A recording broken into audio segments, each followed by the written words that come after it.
तो भाई जिस फिल्म का आरसी के फैंस बेसब्री से इंतजार कर रहे थे वो फाइनली चुपके से रिलीज हो ही गया। जी हाँ दोस्तों, आपने बिल्कुल सही सुना, डोगा की शॉर्ट फिल्म फाइनली 3 साल बाद यूट्यूब पे रिलीज कर ही दिया गया। वैसे इसे इंस्पेक्टर चीता की शॉर्ट फिल्म कहें तो ज्यादा अच्छा रहेगा, पर ये शॉर्ट फिल्म आरसी की ऑफिशियल यूट्यूब चैनल पे नहीं बल्कि इस फिल्म के को क्रिएटर रबरिस्ट फिल्म ने अपने यूट्यूब चैनल पर अपलोड किया है। एक पूरे दिन अनलिस्टेड मोड में रहने के बाद इसे नेक्स्ट डे ऑफिशियली पब्लिश कर दिया गया और फाइनली उन क्वेश्चंस पे भी फुल स्टॉप लग गया कि आरसी ने जो डोगा की शॉर्ट फिल्म बनाई थी वो आखिर गई कहां, इसे अब तक रिलीज क्यों नहीं किया गया ईटीसी। पर उन सब क्वेश्चंस का फैंस को तो जवाब मिल गया, पर उसके बाद 100 सवाल और भी खड़े हो गए, और जो एक्चुअली होने भी चाहिए। रिव्यू भी होना चाहिए और क्रिटिसिज्म भी। पर हमें ये भी ध्यान रखना चाहिए कि ये फिल्म को बहुत ही टाइट बजट के साथ बनाया गया है। ये फिल्म ऑलरेडी 3 साल पुरानी हो चुकी है और काफी समय के बाद ये एक प्रकार से फर्स्ट अटेम्प्ट है आरसी के लिए। पर इन सब के बावजूद इसमें इम्प्रूवमेंट का काफी स्कोप था, जो केवल मुझे ही नहीं बल्कि काफी सारे व्यूअर्स को फील हुआ और जिसे बहुत ही स्मार्टली तरीके से प्रेजेंट किया जा सकता था, पर किसी रीजन से ऐसा नहीं हो पाया। और इस वीडियो में हम उन्हीं सब पॉइंट्स की चर्चा करेंगे। तो शुरू करते हैं दोस्तों आज का ये वीडियो बिना किसी देरी के। मैं हूँ आपका होस्ट प्रणय और आप देख रहे हैं टू बी वेरी फ्रैंक, मुझे पूरे फिल्म में फिल्म मेकर से कोई भी शिकायत नहीं रही। कोई भी फिल्म मेकर टाइट बजट में इससे बेटर काम नहीं कर सकता था। Camera angle, lighting, colour grading सब कुछ वैसा ही था जैसे एक शॉर्ट फिल्म में होना चाहिए था, और इस चीज को डेफिनेटली अप्रिशिएट करना ही चाहिए, क्योंकि फिल्म मेकिंग कोई ऐसी चीज नहीं है कि बस आप एक कैमरा लो, रिकॉर्डिंग करो, एडिट करो और परोस दो। लंबे चौड़े प्रोसेस के साथ साथ स्लीपलेस नाइट्स, फ्रस्ट्रेशन और बहुत सी डिफिकल्टीज भी इसमें शामिल होती है, फिर चाहे वो 18 मिनट्स की शॉर्ट फिल्म हो या फिर 18 आवर्स की वेब सीरीज। और इस सब के बावजूद इस फिल्म के प्रोडक्शन में कहीं भी कोई मेजर इशू नजर नहीं आया। ठीक वैसे ही इसके बैकग्राउंड म्यूजिक, एसएफएक्स और रिकॉर्डिंग भी परफेक्ट थे। कहीं भी ऐसा फील नहीं हुआ कि म्यूजिक सिचुएशन के अगेंस्ट जा रहा है या कहीं साउंड ज्यादा या कम हो रहा है, जो मोस्टली लो बजट की फिल्म में होता है। पर यहाँ साउंड डिजाइनर ने किसी भी तरह का कोई मिस्टेक नहीं किया, तो इन दोनों डिपार्टमेंट ने तो अपना काम बखूबी निभाया। पर कहते हैं ना कि बिल्डिंग तभी अच्छा और प्रॉपर बनेगा जब उसका मैप सही होगा। और पूरे फिल्म में मुझे जो सबसे कमजोर चीज लगा वो था इसका स्क्रिप्ट और डायलॉग्स, जिसमें बस कॉमिक्स की ही फील आ रही थी। पूरी फिल्म बस एक ही फ्लो में चली, इंस्पेक्टर चीता से शुरू हुई और इंस्पेक्टर चीता से ही खत्म हो गई। फिल्म का नाम भले ही डोगा था, पर पूरे फिल्म में डोगा ही नदारद था।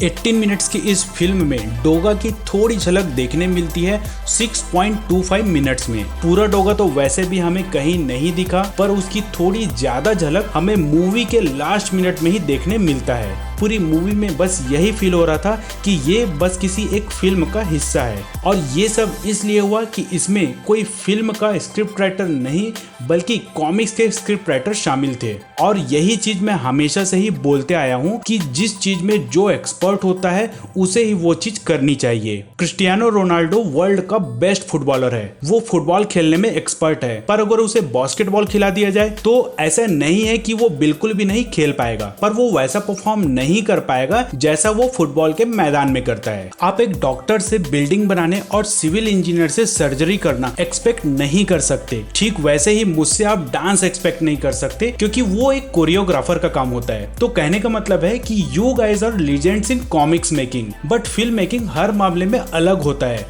स्क्रिप्ट पूरे फिल्म की जान होती है और स्क्रिप्ट राइटर ही फिल्म का पहला डायरेक्टर होता है। वो जैसा विजुलाइज करता है वैसे ही पूरा फिल्म बनता है। मार्वल को वर्ल्ड पॉपुलर करने में मिस्टर स्टैनली का ही सबसे बड़ा हाथ है, पर उन्होंने आज तक एक भी मार्वल मूवी की ना तो स्क्रिप्ट लिखी और ना ही कोई मूवी को डायरेक्ट किया, बिकॉज ही नोज कि वो कॉमिक्स बनाने या कॉन्सेप्ट बनाने में माहिर है। वो वैसा विजुलाइज नहीं कर पाएंगे जो एक प्रोफेशनल फिल्म मेकर करेगा। तो यहाँ अगर आरसी की खुद की इन्वॉल्वमेंट ना होकर किसी प्रोफेशनल्स को ये काम सौंपते तो शायद ये फिल्म भी एक मील का पत्थर साबित होती। और ऐसी कोई बात नहीं है कि एक अच्छा स्क्रिप्ट राइटर मिलना आज के समय में कोई बहुत ही डिफिकल्ट काम है। द लार्जेस्ट शॉर्ट फिल्म के पोर्टल में जाओ, वहां आपको एक से बढ़कर एक टैलेंटेड स्क्रिप्ट राइटर्स मिल जाएंगे जो शायद एक अच्छे पोर्टफोलियो के लिए आपके लिए फ्री में भी काम कर दें। मुझे नहीं पता आप में से कितने लोगों ने बैटमैन डाइंग इज इजी की ये फिल्म देखी है, जो एक फैन मेड शॉर्ट फिल्म है और पूरी फिल्म क्राउड फंडिंग पे ही बनी हुई है। हालांकि उसकी क्राउड फंडिंग ही उतनी थी जितने में बॉलीवुड की 2 बेसिक मूवी भी बन जाए, पर इस फिल्म की क्वालिटी के हिसाब से ये फंड भी कम था। पर कम बजट के बावजूद उसका फाइनल आउटपुट आप खुद ही देख सकते हैं। कोई ये भी नहीं बोल पाएगा कि ये एक फैन मेड शॉर्ट फिल्म है। हाँ, ये बात अलग है कि अगर डोगा की ये फिल्म फैन मेड होती तो 100% इसे भी बोला जा सकता था कि जाने दो, एटलीस्ट अटेम्प्ट तो अच्छा किया। पर ये फिल्म ऑफिशियली आरसी ने बनाया है तो भाई थोड़ी एक्सपेक्टेशन तो रखी जा सकती है। हालांकि पूरे मूवी में डोगा की कॉस्ट्यूम सेंट्रल ऑफ अट्रैक्शन बनता, पर अफसोस उसे ही पूरी तरह छुपा दिया गया, जिसका रीजन शायद यही होगा कि इस पे डोगा वैसा नहीं दिख रहा था जैसे उसे दिखना चाहिए। पर फिर भी एज ए फर्स्ट मूवी इसे पूरी तरह एक्सपोज करना था। लोगों का पसंद आना या ना आना ये बिल्कुल अलग मैटर है, पर शुरुआत तो हुआ, ये इम्पोर्टेंट है। कूल लुक वाले इस कैप्टन अमेरिका की शुरुआत भी कुछ ऐसे ही हुई थी। आज का जो बैटमैन हम देखते हैं वो भी पहले कुछ ऐसा ही दिखता था और ठीक वैसा ही कुछ सीन था थॉर और हल्क के साथ भी। तो एज ए फर्स्ट अटेम्प्ट के हिसाब से डोगा के कॉस्ट्यूम में कोई बुराई नहीं थी, पर अगर इसे केवल यही सोचकर खुलकर सामने नहीं लाया गया कि लोग क्रिटिसाइज करेंगे, तो भाई ध्यान रहे कि रेस में जीतने वालों के लिए जितनी तालियां बजती है उतनी ही ताली उसके लिए भी बजती है जिसने रेस केवल फिनिश किया। और अगर कोई जख्मी होकर भी रेस पूरा किया तो फिर तो वो इतिहास भी बना देता है। अगर तालियां किसी के लिए नहीं बजती तो वो है जिसने रेस बीच में छोड़ दिया। और यहाँ पूरी तरह ऐसा फील हो रहा था कि डोगा की कमियां सामने ना लाने के इंटेंशन से स्क्रिप्ट में काफी फेरबदल किया गया, जिसके ही नतीजतन स्क्रीन में डोगा से ज्यादा जगह इंस्पेक्टर चीता को मिल गया।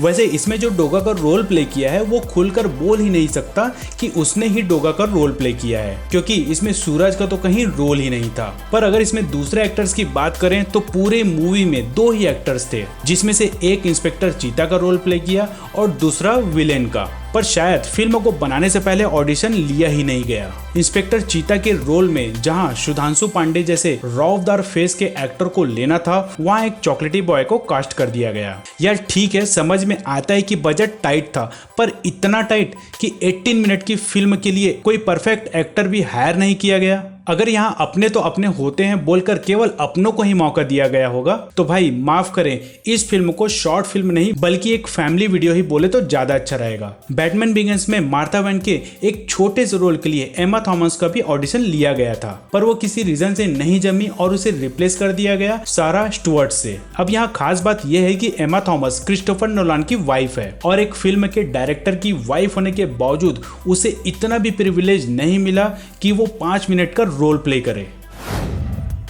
अब यहाँ काफी लोग बोलेंगे कि भाई जो भी हो हमें सपोर्ट करना चाहिए, तो डेफिनेटली ये एक प्रकार से सपोर्ट ही है। जैसे घर की अगर टीवी या फ्रिज बिगड़ जाए तो आप उसे ठीक करने की कोशिश करते हो, ना कि उसके सामने ताली बजाकर ये बोलते हो कि आज तक जितना किया बहुत किया, I am still supporting you. ऐसा करके आप तो संतुष्ट हो सकते हो पर टीवी ठीक नहीं हो पाएगा। तो भाई सपोर्ट करने के चक्कर में शुगर कोट बिल्कुल भी ना करे, ताकि अगली बार वैसा ही टेस्ट वाला प्रोडक्ट फिर से ना मिल जाए। टैक्सी में केवल एसी ना चालू करने पर हम ओला उबर वालों की एक रेटिंग कम कर देते हैं, तो ये तो हमारे चाइल्डहुड मेमोरी से जुड़ा हुआ है। तो 100% हम यही उम्मीद करेंगे कि ऐसी कोशिशें भी होती रहनी चाहिए और हर बार चीजें बेहतर भी होती रहनी चाहिए। तो ओवरऑल इस शॉर्ट फिल्म को एज ए फर्स्ट अटेम्प्ट के लिए तो 100% मार्क दिया जा सकता है, पर ऑनेस्ट अटेम्प्ट के लिए तो भाई 40% is more than enough. But still I would suggest कि एटलीस्ट डोगा की ये शॉर्ट फिल्म आप जरूर देखें और अपना वैल्यूएबल फीडबैक जरूर दें।